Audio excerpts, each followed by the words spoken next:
risiko gejolak ekonomi global ke depannya masih tinggi. Kendati demikian, ketidakpastian global ini tidak membuat Indonesia pesimistis.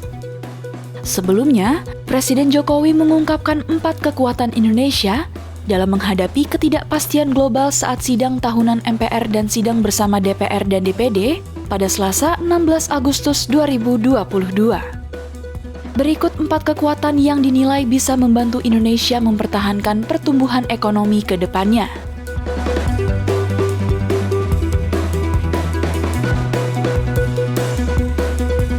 Kekuatan Indonesia yang pertama yaitu mengelola pandemi COVID-19. Namun, Indonesia tidak boleh lalai lantaran pandemi masih belum berakhir. Dalam menghadapi pandemi COVID-19, Jokowi menyebut bahwa bangsa Indonesia telah menunjukkan diri sebagai bangsa yang tangguh.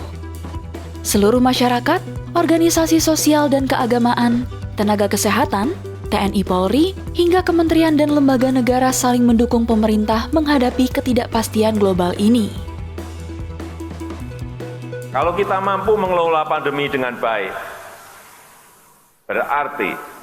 artinya kita juga insya Allah pasti mampu mengelola agenda-agenda besar lainnya dengan baik pula.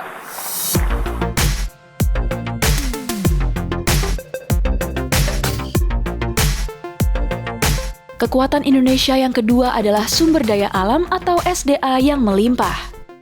Jokowi menilai, SDA dan keanekaragaman hayati ini bisa menjadi kekuatan apabila dikelola secara bijak dan berkelanjutan. Namun, syaratnya adalah SDA ini harus dihilirkan dan diindustrikan di dalam negeri sehingga nilai tambahnya maksimal. Pengelolaan SDA yang maksimal ini disebut akan membuka lapangan kerja, meningkatkan ekspor, menghasilkan devisa, meningkatkan pendapatan negara, hingga mendongkrak pertumbuhan ekonomi.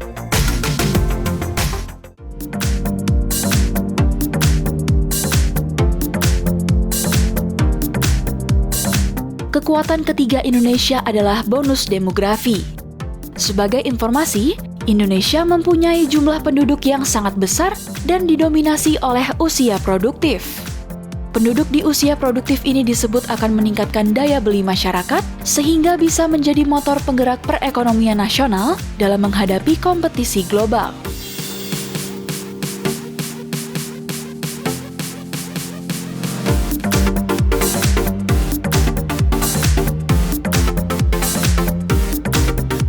Kekuatan yang keempat yakni Indonesia kini telah banyak mendapatkan kepercayaan internasional.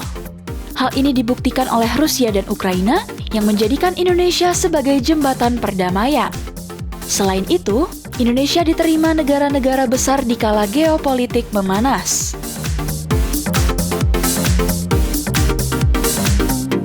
Dan tahun ini kita menjadi Presiden G20. Organisasi 20 negara ekonomi terbesar di dunia. Dan tahun depan kita juga menjadi ketua negara-negara ASEAN. Artinya,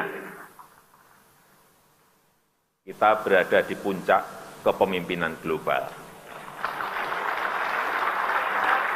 Dan memperoleh kesempatan besar untuk membangun kerjasama internasional.